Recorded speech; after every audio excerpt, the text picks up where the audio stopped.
Knock it out the park, you ain't slam dunking the stats. That's shoot the breeze. Next man up with ice water in they vein, throwing the Hail Mary from football to alley hooping. Basketball, a winner's a win, and that's shoot the breeze. So if you insist, pass the baton in a relay race, or full court pressure opponent to be the GOAT on a Monday morning quarterback football jack. Next time you cross the goal line, that's shoot the breeze. And maybe then, only then, you may be able to take one for the team or spend to pitch a curve to the ball in baseball. You ain't no home run, you ain't no touchdown, you ain't no three-point shot unless you tune in. Shoot the breeze. Watch and learn from this marathon. Aim for your shot and pass this along. The ball is in your court. Or did you lose a step at the crossover? Crossover and cross to get a feel of that, and that's shoot the breeze. What's going on, everybody? It's your boy Breezy. I'm back. Another episode. This is actually going to be the first episode of a segment that I'm going to call Spotlight Tuesdays. I'll explain to you guys what that's going to be about. But before we go ahead and kick off any of the formalities of the show, there's some things I would like to talk about. All right. If you can see scrolling down at the bottom of the screen. All right. We have the hashtag justice for Jacob Blake. All right. We're going to talk just a little bit briefly about that. Listen, 29-year-old Jacob Blake, father of 6, was shot in the back 7 times. 7 times by the police on Sunday, August 23rd, 2020, in Kenosha, Wisconsin. Now, according to the reports and the video that I'm sure many of you have seen, it was disturbing. But according to the video, he was breaking up a fight between 2 women. The police were called to respond to a domestic violence issue. The police tried to do what they had to do to contain him. They asked him to do whatever it was. We couldn't hear anything, so we're not sure exactly what they asked him to do. But I'm sure that the police were trying to, do their job at the beginning of the whole incident. And then he decided to walk away from the police officers, and then he went to go and get into his vehicle. And as he was getting into the vehicle, one of the police officers reached out to grab his shirt. And as he grabbed his shirt, he shot him in the back 7 to 8 times. I'm just going to say 7 to 8 because I heard 7, I heard 8. I think I heard 8 shots when I listened to it. And yes, this is very sad. Another tragic situation. Now, luckily he survived, but the report said from his father that he will be paralyzed from the waist down. And with all the systemic racism that's going on here in America, at some point, everybody's trying to do something. Everybody is trying to make a change. Some people are actually changing. You see, especially in the sports world, you'll see like the NBA decided to, play their games and put these words on the back of their jerseys with their names at the bottom of the jerseys, and just words like justice and Black Lives Matter and all these different types of things were printed on their jerseys. And they wanted to use their platform, a platform which everybody was going to watch. The whole world was going to be tuned into the NBA to see that the NBA players meant business and that they were trying to make a change. Well, it just seems like here in America, we're always taking 2 steps back. I don't understand why, but I do want to start this segment off with saying justice for Jacob Blake. I believe the 2 police officers have been suspended on paid leave. That's what they call it. Suspended on leave, which means paid leave, guys. So we're not going to sit here and talk about that for the whole show, but I did want to start the show off. I know it's sad. I know it's tragic, but the good news is he did survive. The bad news is he was shot, and he's going to be paralyzed from the waist down for the rest of his life. The name of this show today is Spotlight Tuesdays. And I decided that I wanted to do a lot of things different. I got a bunch of ideas brewing through my head. And Tuesdays is a day that I know from being in the music industry where artists, music industry, movies, things like that, things particularly come out on this day. Artists usually drop their new singles, release their videos the Monday before the Tuesday, and things like that. So I want to do a show called Spotlight Tuesday where I'm going to interview and showcase a different artist all over the globe. A lot of people are going to be from where I am. I'm going to try to put CT on the map. There's a bunch of stuff going down here in Connecticut that a lot of you guys don't know about. So please spread the word. Spotlight Tuesdays. We're going to start the show off today with that. Before we get this show kicked off, there's a bunch of stuff I want to get into. Let me get into the formalities of the show. Guys, listen, please follow on Facebook right here. As you can see, is www.facebook.com/shoot the breeze pod TV. You can also follow on IG at Shoot the Breeze Pod TV. Twitter wanted to be a little bit different, so they didn't give me the same URL or the same name, whatever, but it is Shoot the Breeze with the number 6 at the end. So please give a follow on Twitter. Make sure you guys are hitting that like and subscribe button all the time. If you guys want to email me anything, if you guys want to be on the show or anything like that, if you want to send in pictures, you want to send, gear, clothing, things you want me to represent here on the show, here's the platform to do it. I will do it for you guys. Please email me at shootthebreezepodtv@gmail.com. I will be happy to get to you. Cool thing is I have my own stuff. I have my own gear. I have t-shirts. I wore one last time on the last episode. I have face masks. I have, leggings. There's so many things you can go buy. But listen, go to visit www.teespring.com/shoot-the-breeze-apparel and get your Shoot the Breeze apparel. You do not want to miss out on the cool deals that we have. Listen, it's about to be hoodie season, so there's some hoodies up there. What's good, Derek? How you doing, my brother? What's good, Big Ken? I see you. Hey, Brandy, how you doing? It is such a bad situation. I was definitely alluded to what you were saying earlier on how we started the show. Guys, some announcements very quickly. Listen, I don't know if you guys are into video games, but I do want to point out, look, there's a video game that's comes out tomorrow, actually. I got it early. Let's say I got the hookup, holla if you hear me, but I do want to play a quick video clip for you guys of the new Madden. This is a trailer for Madden 21. This is actually a new feature they put in the game called the backyard football. And if any of you guys know what backyard football is, you go outside, you grab your friends, there's no pads, you call plays, you count Mississippi's, and you play some football. So this is pretty cool, man. Backyard football. Yeah. When you get out there one-on-one, it's backyard football at that point.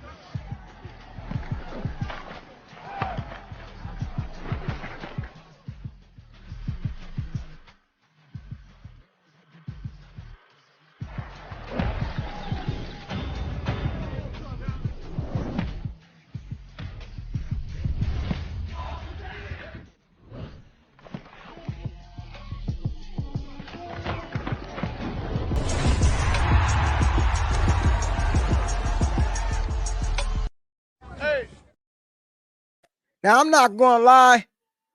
I can't wait to play this particular part of the game. Backyard football. I have the game too. Yes, the game came out today. I had it last night around midnight. So I've been playing, I've had it since midnight. I downloaded the beta version or whatnot, and I've been playing it with my EA Sports account. But I just want to put that out, man. That's the game that's dropping this week, man. So go ahead and get that Madden 21 if you're into football or things like that. It's a dope game, and they've made some updates and some upgrades to the game. So I can't wait to see what you guys or your gameplay is going to be like. My man Ken said he got the game. He said Best Buy has it. Yo, $80, bro. I got the hooked up edition because I like to play that Madden Ultimate Team. That's what we call it right now. So that's the version I'll be rocking with, so I can get all them cool packs and stuff like that. But I ain't spending any money on that game this year. Like, I'm going to play what I got. I'm going to stack up what I can, and we're going to call it a day. Listen, guys, the next thing I want to talk about is the season finale of one of my favorite TV shows. All right, this is the entertainment show. So, guys, if you were looking for a bunch of sports and stuff like that, this is not the episode for you, but tomorrow will be that episode. So make sure you tune in and spread the word. But I definitely want to talk about the season finale of this show. It's called The Chi. It's a Showtime show. The list of the characters that you see here in the picture. When this graphic came out to, promote the show, I couldn't figure out like what this graphic meant, and then it gave it so much meaning as you watched all the episodes for this particular season. And this was a heavy season, guys. I mean, heavy season. This is a show. It's based in Chicago. If you guys don't know about The Chi, it's a really good show. the characters that you see listed from left to right, it's my man Papa, right? It's cool to watch him from season 1 to this particular season and see how long or how much he's grown.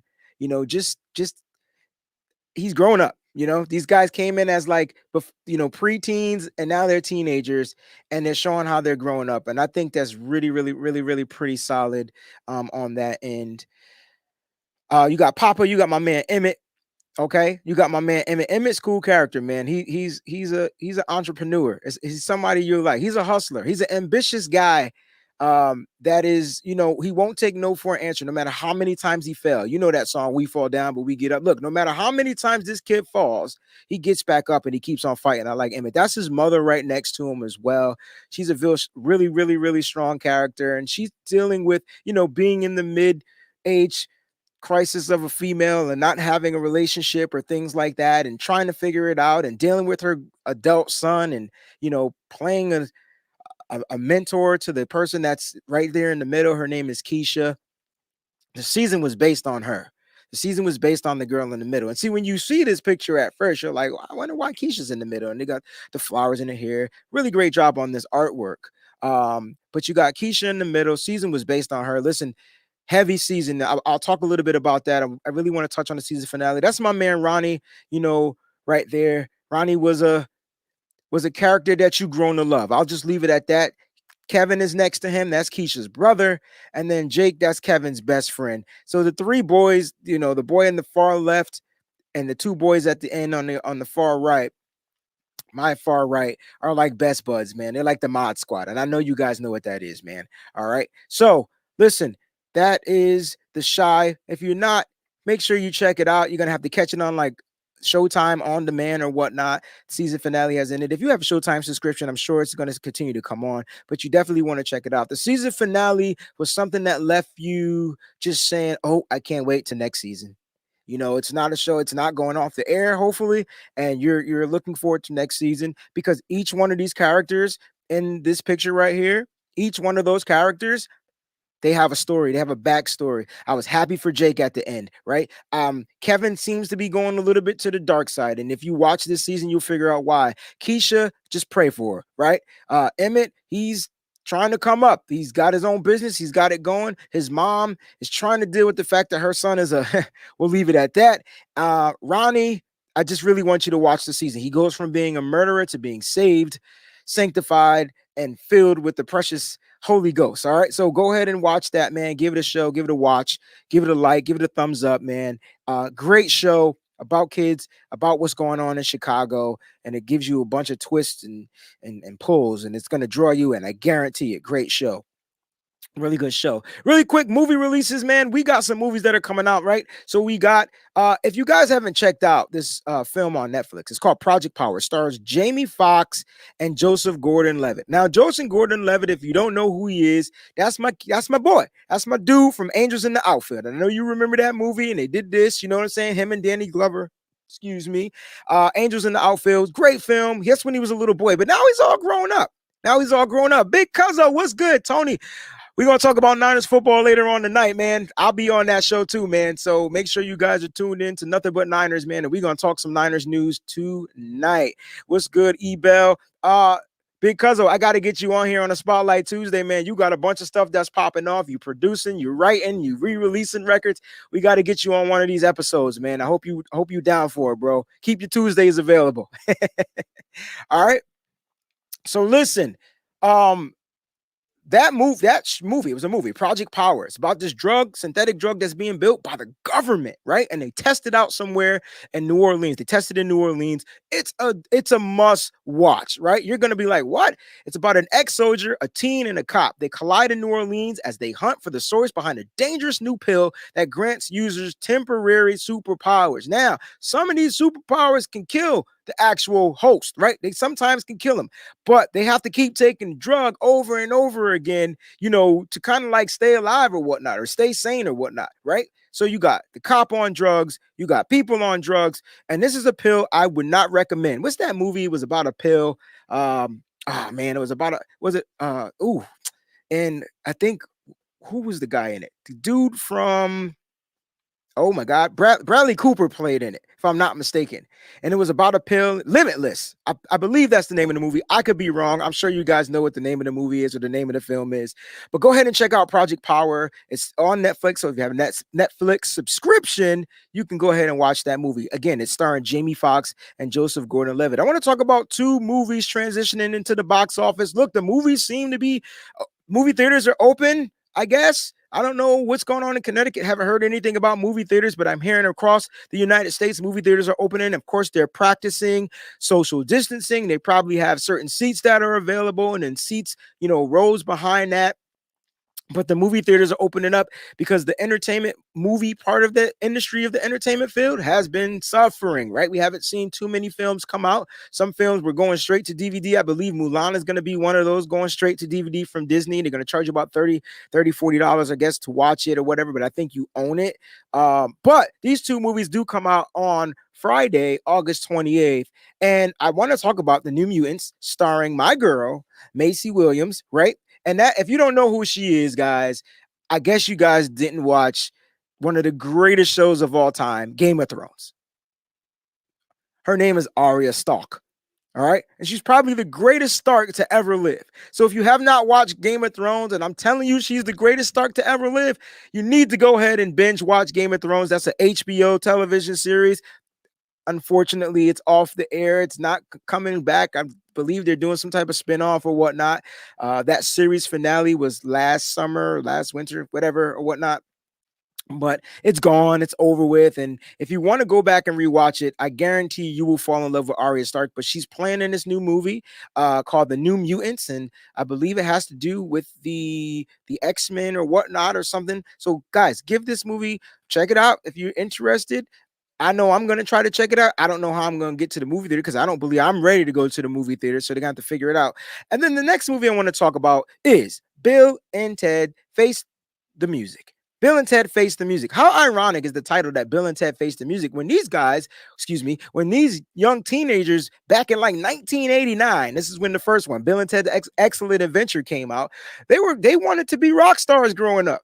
Now, how many of you wanted to be a rock star? Raise your hand. I know I'm still one. I'm still striving to be a rock star growing up. But this is about the story about Bill and Ted, and I can't wait to see what it is. And if you don't know who plays Ted, his name is Keanu Reeves. And if you don't know who Keanu Reeves is, clearly you haven't seen The Matrix. He played Neo. And you haven't seen John Wick. He plays John Wick. All right. So, guys, give those two movies a check out. They come out this week. If you make it to the movie theaters, I would love to know what your reviews. So please do me a favor. If you see these movies, shoot me an email. I would love to know what you thought about the two films. All right. That's the email right there, down there at the bottom of the screen. I said right there, down there. Yeah.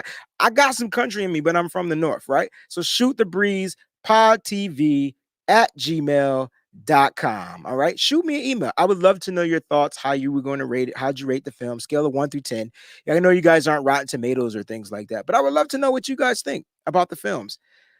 Listen, on Monday, I did a poll, and I did a music poll, and I wanted to know, I put 4 decades. I did the poll. I do the polls on Twitter because people really like to respond on Twitter, and they really get back to me on Twitter more than they do so on Facebook. So those that are watching this on Facebook, please make sure you guys, and thank you so much for the 2 likes. I think those likes came from Facebook. Make sure you guys are liking this by the way, likes go a long way. I like when you guys like. How about that? If you guys are following me on Twitter, you can follow this account right here. You can follow Wayne Breezy or whatnot. I like personal followers because I like to talk to the people. That's who I am, right? I'm going to share with you the results. Now, the 4 categories that I put on the Twitter poll was the 70s, the 80s, the 90s, and like current, 2000 to current, right? I wanted to know from you guys, like which era had the best music? Was it the 70s? Was it the 80s? Was it the 90s? Or was it 2000? Now listen, I was born in the 80s. That means I was raised on 80s music. But my favorite era of music was the 90s because that's when I can start understanding it and diving into it. But as a musician, like I kind of go back and I say, yo, these songs from the 90s were dope.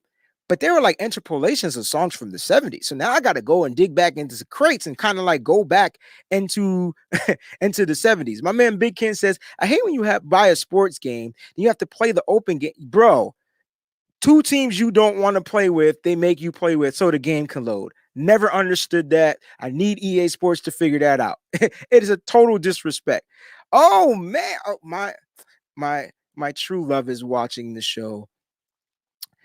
Song Reborn the Third is watching, and she says 70s laid the groundwork. 70s definitely laid the groundwork, and the 70s is how a lot of us are born. You know, it gave you, it just sets you up. You know, for the 80s kind of went weird on us, right? Like the 80s, you're incorporating a bunch of synth sounds, a bunch of lights, a bunch of big hair, a bunch of colors. Like the 80s kind of like was just wild out there. You know what I'm saying? Like it was out there, but it was cool because you had some artists that kind of like stood out, you know, your Cyndi Laupers, you know, your Madonnas, like they were stood out. Pop music was huge in the 80s. Prince was big. Michael Jackson was starting off, you know, well, not starting off, but his solo career was like really taking off. So if people chose the 80s, they were like the 80s because they were just like MJ fans to like, you know, the 80s was anti-70s. You ain't never lied, yo. It was like the 70s is about peace, to, you know, love, soul, happiness, and then the 80s was like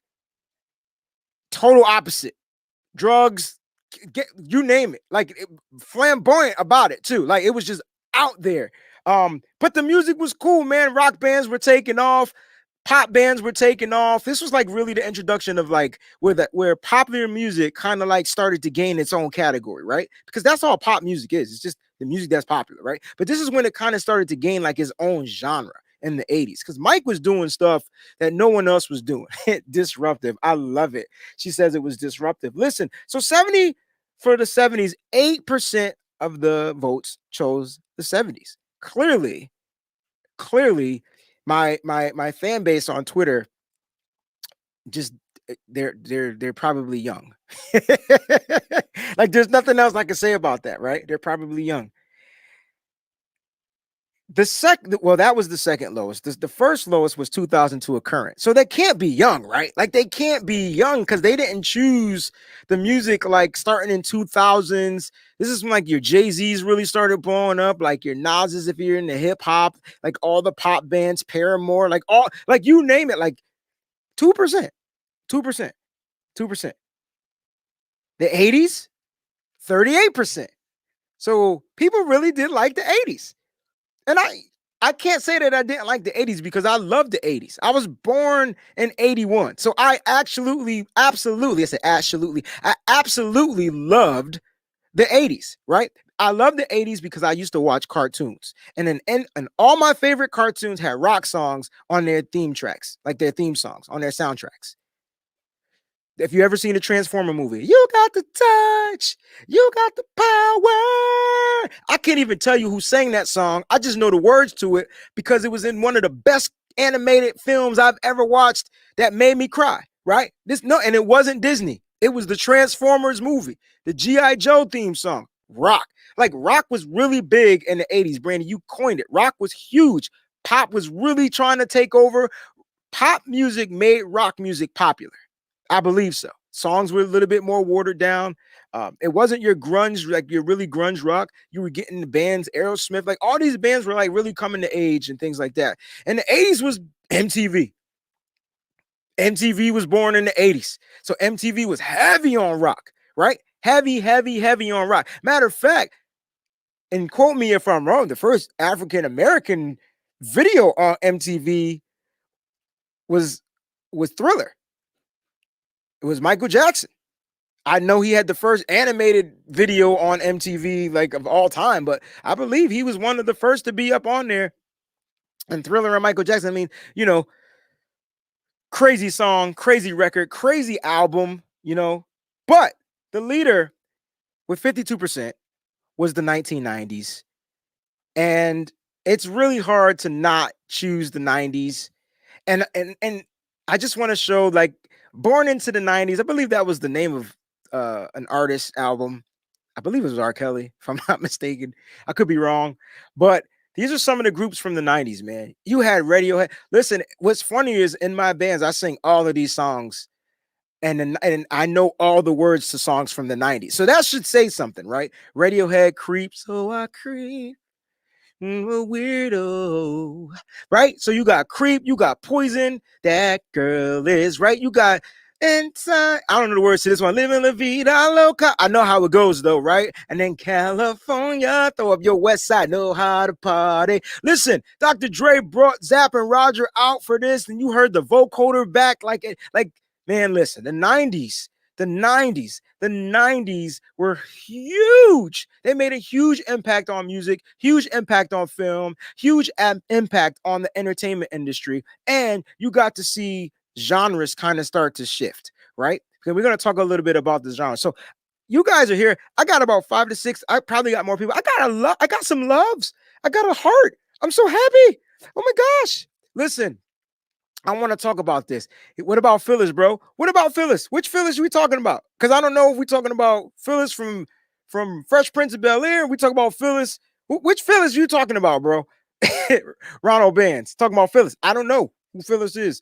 I'm sure when you tell me, I'm gonna be like, oh yeah, I know who Phyllis is. Big Ken says, I have to say, I love 80s freestyle. Now, are we talking about freestyle hip hop, freestyle rap?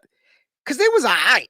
Because the 90s is when the freestyle, right? The ciphers were created in the 90s. The 80s was still talking about having a good time and, living that cool life and things like that. But I would love to know what you mean. But I have to say 80s love freestyle. And I want to know what you mean by that. 80s love freestyle.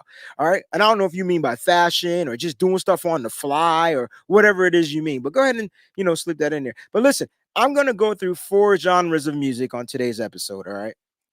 And then we're going to go on and get up out of here, man. I'm not going to keep you long tonight. I'm going to go through 4 genres. I'm going to give you, and I'm going to put the source, you know what? I should put the source in here, but I'm just going to tell you the source. Now, I wanted to make sure that I had, credible sources. Do we know what the word credible means? I know you do. I feel like I'm talking to students and you guys aren't my students, so I apologize. I have school tomorrow and I just want to get back into the swing of things as if I'm talking to students. All right. So listen, credible sources like VH1, sources like Billboard, sources that are credible when it comes to music, the music industry. All right. So we're going to go through the top 10 rock songs of the 90s. And here's a list from a website called www.spindiddy.com. I could probably type that in the banner. So let me go ahead and put that in there. www.spindiddy.com. All right. And you guys can go check this out, right? Spindiddy.com. I believe I spelled it right. All right. And this is probably where Diddy got his name from because Diddy didn't come out till late 90s. All right. So Spin Diddy. All right. Number 1. All right, so let me start backwards. How I tell my students when they do countdowns, you go from 10 to number 1. So let's start with number 10. Number 10 was a song called Runaway Train, right? By Soul Asylum. Great song, great record. Number 9, More Than Words by a group called Extreme. All right. So I'm not super familiar with rock music, and these don't really make my top 10 rock song lists of the 90s. But that doesn't mean they aren't great songs. All right. This is according to spindiddy.com. Now, this one, number 8, which I felt like it should be higher. And you guys can argue with me about it if you want to. You know what I'm saying? I'm just going to sing the hook. I don't ever want to feel like I did back then. Take me to a place I love. Now, if you don't know that song, okay, if you don't know that song, maybe you know the group. All right, the name of the group is Red Hot Chili Peppers. Red Hot Chili Peppers put out some great music, right? Especially in the 90s. But that name of the song was called Under the Bridge. That's definitely one of my top 5 rock songs. It makes my top 5, but it was number 8 on spindiddy.com. Then you got Third Eye Blind with Semi Charmed Life. So this is one of my top 5 as well. And I believe this will be number, let's see, 10, 9, 8, 7. This is number 5 on their list as well. So we got Runaway Train at 10, More Than Words at 9, Under the Bridge at 8. Oh, I skipped over one. I skipped number 7, which was Nothing Else Matters by Metallica. Then number 6 was Semi Charmed Life by Third Eye Blind. Here's my number 5, and I think this will be number 5 on the list as well, because I think I have the other song up there. All right. Or number 4. And if you don't remember this 9-minute video, then you truly didn't watch MTV. And you truly don't know who this group is. They made a 9-minute video, and it was a video that took place like in the desert. They had a wedding in the desert. This guy gets on this car and he pulls out his guitar and he has like a 6-minute solo. So the song was like 3 minutes and the solo was like 6. And I look, one of my favorite guitar players of all time, next to my man Ron Lawrence. Listen, November Rain by Guns N' Roses. Now, I know a lot of people probably like, that's not a great song or whatever, but oh, it was the melody, man. Gone November rain. And then all of a sudden, you know, it pauses. They go into the church, like the wedding bells crash or whatnot. Here comes Slash.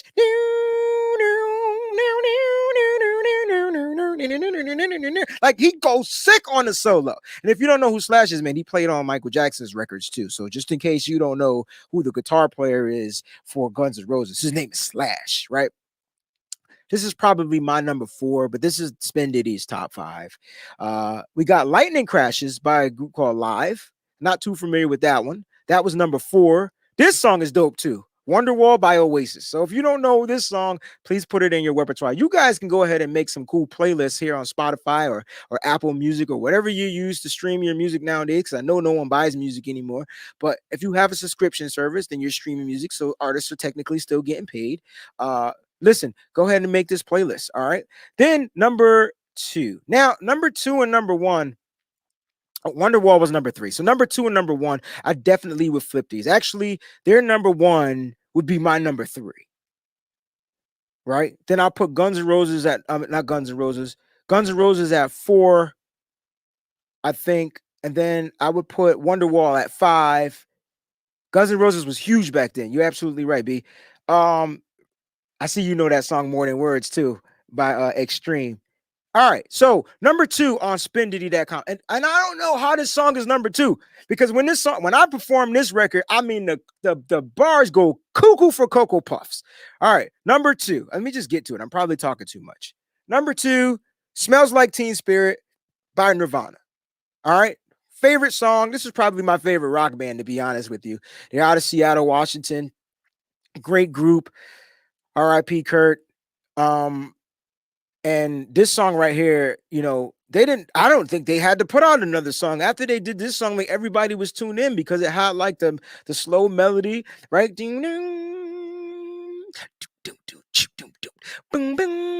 Right? And then all of a sudden, when the chorus comes down, the mosh pit comes out. Here we are now.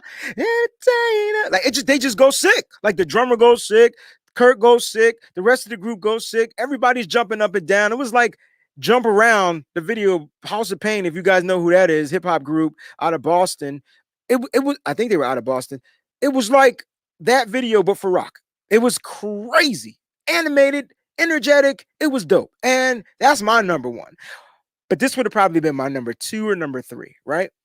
Now, if you don't know this song, and it was posted a little bit earlier when I posted the backdrop of Born Into the 90s, the number 1 rock song for the 90s is a song called Creep by Radiohead. Now, I have a friend of mine. His name is Duran Flake, and he sings this song as if he was in the 90s and he was actually the lead singer for Creep. Like he sings it. I mean, it's perfect from the tone, the tonality he uses, the amount of energy. I mean, I feel like this is one of those songs he always pulls like a stomach muscle by the end because he's really trying to hit home. Yeah, I think we've performed this song at weddings, and I don't think we should, but I think we have, and people love it. Like, you know, depending on the crowd. But it's just one of those songs, man. You know, I'm not a creep, I'm not a weirdo. You know, what am I doing here? Like, it's just amazing, yo. Jump Around is definitely one of my joints too, Big Ken. So that's your top 10 rock songs of the 90s. Let's go ahead and move right along to the top 10 pop songs of the 90s. Look, we gonna talk. All right. I got a few of you in here, so y'all better get to talking. Don't sit there like you don't know what's going on. Cause I'm gonna list their songs and then we gonna talk. All right, check it. I'm gonna go real quick too. Number 10, End of the road. Although we come. Right? Boys to Men. Favorite group of all time. 1993. End of the road. Number 9.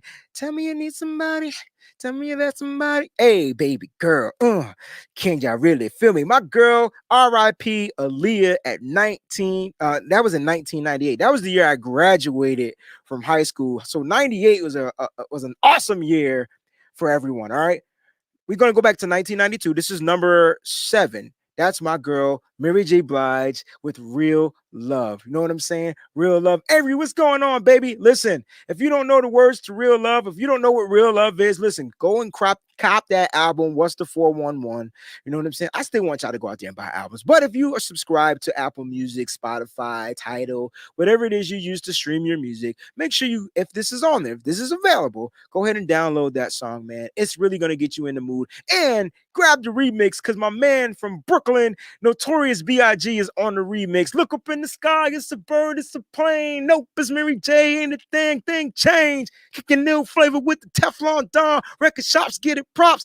She got it going on. Yo, go grab that joint. Go check it out, man. It's definitely going to get you in the mood to get your party on. Speaking of parties, let's go to number 6. Now, this list is from VH1. Probably a little bit more credible of a source, right? Because they were putting out videos. They were competing against MTV, BT, Music Box, you name it. Music Choice, excuse me. They were competing against all these video programs. So VH1, probably a little bit more credible than Spin Diddy. All right. So we're at number 6. All right. We're going to go back to the West Coast. Now, who do you think I'm talking about? West Coast. Real quick. Come on, hurry up. Time's clicking. Who am I talking about? We're on the West Side. West Side. Who am I talking about? All right, you guys are too slow. This is how we do it. Now, listen, it doesn't matter. This song was in 1995. When this record comes on, everybody instantly gets up. White, black, brown, Puerto Rican, Haitian, yellow, Zulu Nation, you name it. Everybody gets up and jams to this record. Montel made a priceless record. Montel Jordan, that's the guy who wrote this record or who's on this record. He made a timeless record. A timeless record. We're in the year 2020. If my man Mr. Quest or if I perform this record, you know what I'm saying? I mean, the crowd is ready to go in. They're jumped up. They throw their hands in the air. Verse 2, they ready to get it in. All right. So we got This Is How We Do It at number 6. All right, let's get to number 5. Let me make sure I can count. 10, 9, 8, 7. That was number 7. Let's get to number 6. See, I can't count. It's hard when you're going backwards and you don't have them numbered. You know what I'm saying? But at least I got notes, right? So let's go to number 6. All right. So number 6 was an interesting video, right? Because they used CGI in this video. So I don't know if you guys remember when they started to use CGI and music videos. And in this particular music video, they did. And the year was 1995. I told you 95 was a good year. You know what I'm saying? Yes, Avery. Yes. What you know about this kid? You're like 20 years old, man. How do you know the words? Shout out to my man Avery Cortez, man. That is my guy. He's my brother from another mother. Really cool kid, man. Much love to you. Appreciate everything that you do, man. He's one of the kids that's on the front line doing this thing, making sure we are all safe. So shout out. Simone is watching. I had to sing Simone's name because she's a singer and she's going to be a guest on our next show. So make sure you guys are tuning in next Tuesday. She's going to talk about her music. All right. So listen. All right. CGI and the video. Name of the group, TLC. All right. The name of the song, Don't Go Chasing Waterfalls. Please stick to the rivers and the lakes that you use. I know a lot of the choruses to a lot of these records, man. You know, me being, who I am, I sing them all. Like, I'll sing this record, right? Because it's in my keys, in my registry. So I like it. So Waterfalls, huge record for TLC. Huge record for TLC. 1995. Listen, we're going to take it to 1996. All right. And you want to talk about CGI. CGI was taken on a whole nother level because it wasn't just, 3D animation. It wasn't like that liquid type of animation we saw in the video before. We are back to cartoons. All right. Now, I know many people don't want to talk about this fellow right here. And I understand it's still early. It's still too soon. And we're not going to talk about him in that sense. But let's honor the music that he created. This particular gentleman not only written the song. He produced the record. That's him playing the piano on this record. That's him who's behind the production. That's him who got the string section in here and he got to go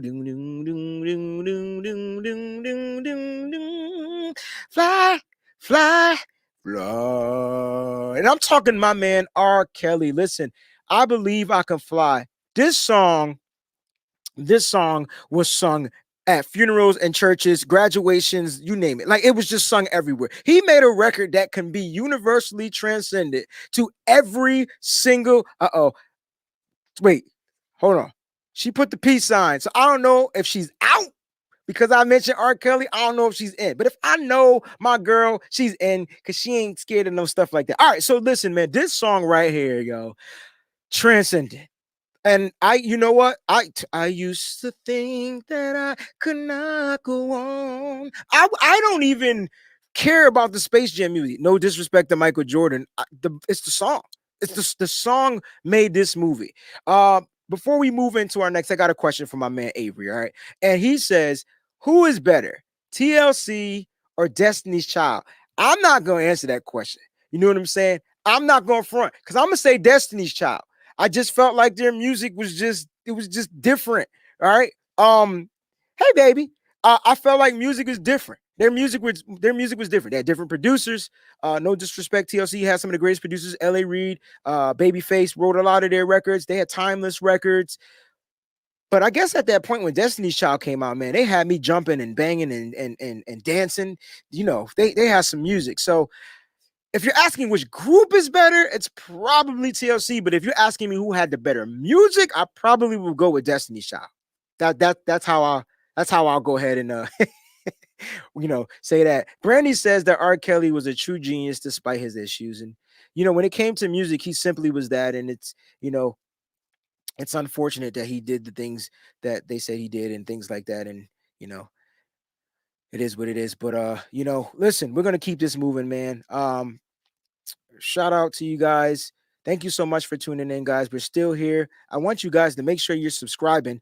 You can follow me on Twitter right there. You see where it says @ShootTheBreeze. So all you got to do is go on Twitter and just hit @ and then type in Shoot the Breeze. My name, the picture will pop up. Shoot the Breeze podcast will pop up.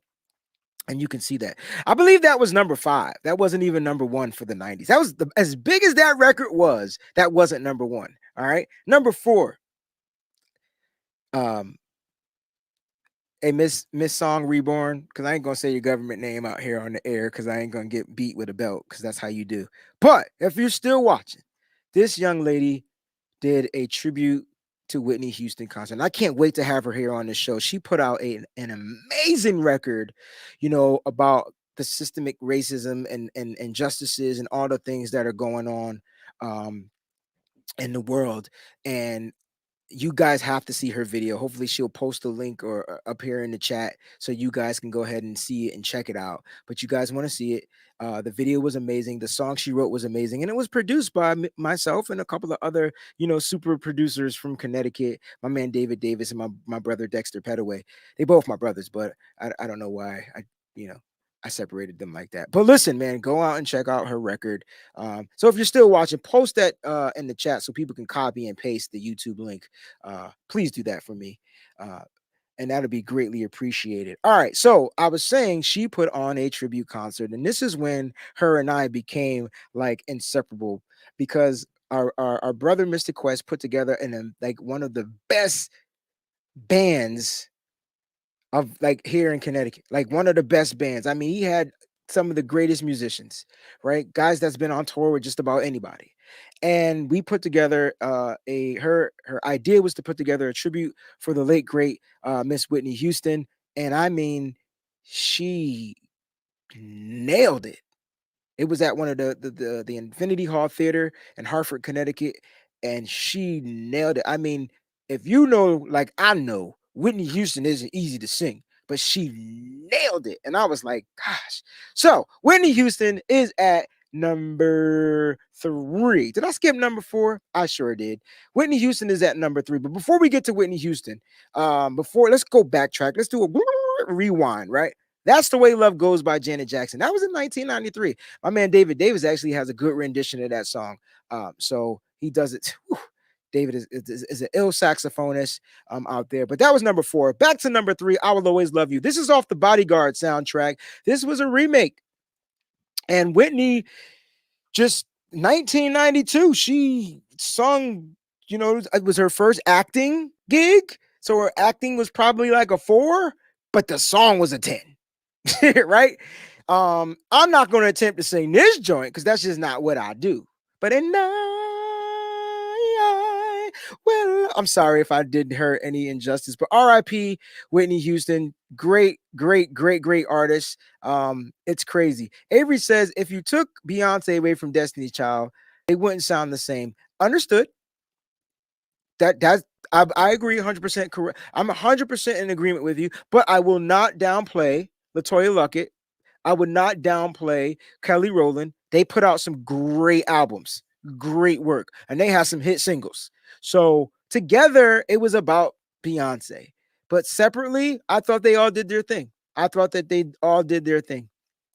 So let's go ahead and get to number 2. Number 2 was a big, slow ballad pop record by Mariah Carey. Can you guys guess what it is? I like when you guys guess.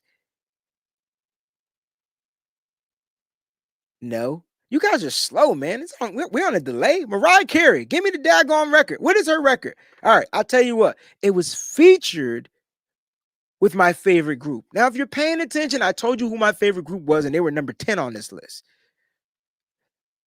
Still no guesses. All right. So the name of the song is called One Sweet Day. And the chorus is, and I know he is shining down on me from heaven. That's it. That's all y'all get because y'all not paying for this. All right. So One Sweet Day, great record. When Wanye comes in and kills that bridge real quick and then he's out. Like he hits it and quits it and it's done. But number one, this one goes out to all the people that come out and watch me perform. And this is probably one of my favorite records that I do because it's going to make you dance. You know why? Because you never trust a big butt with a smile. All right. And I'm talking about 1990 Belle Biv DeVoe. They separated from the super group New Edition. Everybody was going their separate ways. Bobby Brown. Boom, whatever. All right, so they go their separate ways, and this song made the number 1 on VH1's list. Now, I know y'all want to talk about it. I got 14 minutes left on air, and I know y'all want to say, how Bobby Brown out on this list? How is Bobby Brown out on this list? Never mind Bobby Brown, who was the king of R&B like in the 90s. Let's talk about who's not on this list. Let me give you some runner-ups, all right? 13 was The Boy Is Mine by Brandica featuring Monica, or Brandy and Monica. I don't think anyone was featured. 15 was Back at One by my man Brian McKnight. Really cool dude. All right. No Diggity was number 17. I'm So Into You was number 18. You Make Me Wanna was number 19 by Usher. And Come and Talk to Me by Jodeci was number 23, which means that record didn't even crack the top 20. All right. Now, there's some people not on this list. Michael Jackson didn't make this list. I guess you wouldn't categorize him in 90s. I mean, in R&B maybe, but he didn't even make the pop list. Prince didn't make the pop list neither. Now I got to keep it moving, man. We got to get to our last decade, our last era, same decade, last genre of music. We're gonna go hip hop and rap. Now, in the 2000s, hip hop and rap and R&B combined, and they became hip hop and R&B. So if you check the Billboard charts, like especially now, you're going to see hip hop and R&B artists up there. But in the 90s, they were separate. All right, they were separate in the 90s. All right, so let's go backwards and let's see if I can count right. So What You Want by Beastie Boys, 1992, that was number 10. But Baby Got Back. LA girls with the Oakland boot. And my West Coast fans out there, if you didn't like Sir Mix-a-Lot, you were corny. He was the West Coast version of 2 Live Crew from Miami. He was that out in LA, right? That was who he was. Baby Got Back, Sir Mix-a-Lot, 1992. Been staying most of our lives, living in this gangster's paradise. My man Coolio in 1995 had the number 7 song called Gangster's Paradise. That was off the Dangerous Minds soundtrack. If you haven't seen that movie, go check it out. All right. Now we're gonna go back to the East Coast real quick. But do hey. But do Now, if you don't know what that is, that's my man Busta Bus, right? Like, that's my man. Put your hands where my eyes can see. That was 1997. 97 hip hop was definitely on that party anthem type music. You know what I'm saying? Especially on the East Coast, right? They were on that party anthem type of music. They had to get away from what was going on in the West Coast. The West Coast was talking about all the killings and all that type of stuff that was going on. And the East Coast wanted to change it up. They wanted to get back to like just enjoying a good time, enjoying a good life. So Busta Rhymes puts out that record at number 7. Let me make sure number 6. Let me make sure I'm counting right. 10, 9, 8. Nope, I was right. 7. So let's go ahead and get to number 6. We're going back to the West Coast. You know what I'm saying? And we're going to take it back to the just waking up in the morning. Got to thank God. I don't know, but today seems kind of odd. My man Ice Cube, writer and producer of You Know What, the Friday trilogy. He was an artist. He was from the group NWA. If you guys don't know about Ice Cube, he was writing back then. Listen, man, Today Was a Good Day was a dope record. All right. And that landed number 6. That was in 1993. My name is what? My name is who? My name is Slim Shady, all the way from Detroit, man. Mr. 8 Mile himself. Eminem was landed at numbers 10, 9, 8, 7, 10, 9, 8, 7, 6, number 5. Eminem is number 5. That was 1999. That's when Dr. Dre left Death Row. Dr. Dre was kind of gangster with it too, because he left Death Row, stayed on Interscope with with Jimmy Iovine, and started his own label, Aftermath. Signed his first artist, picked Eminem, and made Eminem a star. Wow. Dr. Dre. And with that being said, Dr. Dre is all over the rest of this countdown. So I can't wait till you see where he lands. But number 5 was Eminem. My Name Is. That was in 1999. Number 4, Dr. Dre. Bay 2 lost wages, man. West Coast Backyard Boogie versus East Coast Clubs. Yo, we got to do a versus, bro. Yo, we got to do it. That's what we gonna do. West Coast Backyard. I'm telling you, West Coast was bumping. Yo, West Coast music come down the street. Boom, boom, boom, boom, boom, boom. Like the snares just hit so hard in the music, right? You just have no choice but to be like, okay, this is hitting. Listen, they pull up them drop tops, they hit the switches, like you good, right? But then the East Coast had the club bang.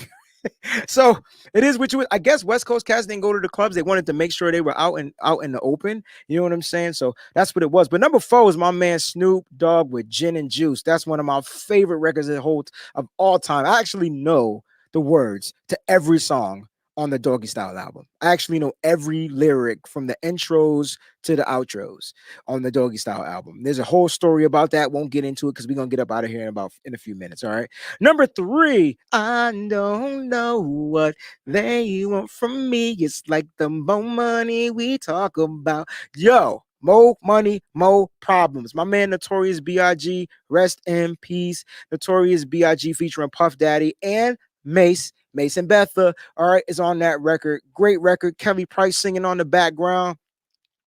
Crazy record. East Coast was trying to stay relevant. That was 1997 too, by the way, which was a great year, especially for hip hop music. It was definitely a great year because you had Puff Daddy, The Family, DMX, Jay-Z. Not like it was just the East Coast. Mobb Deep. There's a bunch of artists that Big Pun, you name it. Like the East Coast was really trying to do their thing and try to shift the music around a little bit. All right. So you had a guy like Puff Daddy taking all these old school samples from the 70s. Hey, we're going to retro back into that, right? From the 70s, okay? And boom, he gets on like that. It takes those and makes those hits. This is one of my favorite dudes in the whole wide world, Mr. Joe Winters, man. He says Dre also benefited by the rise in technology at the time. His mastering. Did you hear what I mentioned about the crisp snares and the EQ kicks and the songs? Like, he literally was a technician when it came to mixing and mastering. Like, he totally understood the concept behind it. I'm sure he had a guy working boards with him or whatnot, but he understood and he knew what he wanted to hear. So that's a good point. All right. And speaking of Dr. Dre, Joe, you be right on time, dog. You never late, baby. Right on time. Because we getting out of here in a few. Listen, ain't nothing but a G thing, baby. Now, this was not the first time we had an appearance by Mr. Snoop D-O double G. Because if you really follow Dr. Dre and you follow Snoop Dogg, you would know that he appeared on a song from the soundtrack of a movie called Deep Cover. Yeah, and you don't stop because it's 1-8. I shouldn't say that on the air, right? So, right. So he appeared on that. But this was his first feature on the Doggy Style album. I mean, excuse me, on the Chronic. Please forgive me. On the Chronic album. And Snoop Dogg was killing the game from like 91 to like 94, 95. He was like he was just killing. He was just killing the game. He was on everything. All right. So ain't nothing but a G thing was number 2. And you know what? Since we're out on the West Coast, let's remain on the West Coast and let's pay respect to the late great Mr. Tupac Shakur and California. I'm telling you, knows how to party. Tupac, matter of fact, verse. This was his song, and his verse was 8 bars, and Dr. Dre's verse was 16 bars. And if you don't know what that means, you don't have to. Just know that Dre verse was longer than Tupac's on his own record, but Tupac smashed it like. The California dreaming, and then he had the West Coast bounce on that joint. You know what I'm saying? Yo, this video was huge, man. You had Chris Tucker yelling in the beginning, "Quiet!" Right?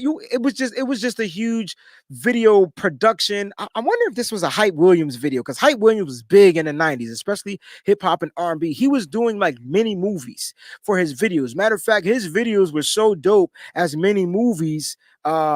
He ended up getting a deal to do his own movie called Belly. All right. And that was like in 2000, I believe, 1999, 2000. You know what I'm saying? And listen, if you didn't have an Averex, matter of fact, don't make me go in the back and grab my Averex. I still got it. I could fit it. You know what I'm saying? I can still fit it because you bought it like at 5X. So no matter, like yeah. So I still have my blue AV. They wore it in the movie. My boy had the white joint Nas had on in the movie. Listen, man. I'm telling you, hip hop was changing the culture of music, and it was just like they were started to like you saw genres start to merge, because during the 90s you started seeing R&B artists on hip hop records. They were singing hooks, like you saw Kelly Price sung the hook on Puff Daddy. So they started to combine the two categories. There's probably some science to that. There's probably something behind that. I'm not gonna get into that on this show. This show was strictly about spotlighting the entertainment world, baby. And I truly thank y'all so much for tuning in. But before we go on and get up out of here, I just want to make mention. These are some people we didn't see on these lists. For the hip hop, we didn't see no Jay-Z, no Nas. Just want to put that out there, right? For R&B, I mean, I think we didn't see Bobby Brown. And for pop, we did not see Michael Jackson or Prince. Something to think about. Now, that does not mean that their songs didn't make the top 20, top 25. Matter of fact, I went through the top 20, or I would have, and if they were in the top 20, I would have mentioned them in the honorable mentions. Their songs didn't even make the top 20. All right. So you got to dig a little bit deeper to find some of their hits. But Jay-Z probably really blew up with that I Just Want to Love You, Give It to Me. And that was in 2001, 2002. And then after that, he was just on top of everybody's list, you know. And then Drake probably run from like 2010 to now. Like it's just crazy how music is going. But I do want to thank you guys who participated, man. Make sure you follow 2 accounts. All right. I want you to follow Shoot the Breeze. I do the polls from my Wayne Breezy account. So I'll go ahead and make sure you follow Wayne Breezy on Twitter. So that you guys can see what's with, you know, the polls, and I could get more votes and talk about more results. Next week's poll is going to be quite interesting. As you know, we are going to be talking about the repercussions from the versus battle between Brandy and Monica. And I'm going to have a very special guest on the next episode, none other than the artist Simone. And she's going to come up here and she's going to sing her record. She's going to play her record. She's going to talk about her album. She's got so much she wants to get off her chest. But we're going to talk about that Brandy and Monica thing. All right. So make sure you guys are tuned in. Make sure you guys have subscribed to the channel. Make sure you guys have liked the channel. To everyone watching, I truly appreciate each and every one of you. Listen, you guys have been awesome. You guys have been great to talk to. It's hard when you hear by yourself. You know what I'm saying? It's a little bit difficult because it's like I'm talking to myself and there ain't no one to talk to. People ask me why I do what we do. That was a song, so it's just in my head. But listen, I truly appreciate you guys. I love you. Thank you so much for tuning in to Shoot the Breeze. Knock it out the park. You ain't slam dunking the stats. That's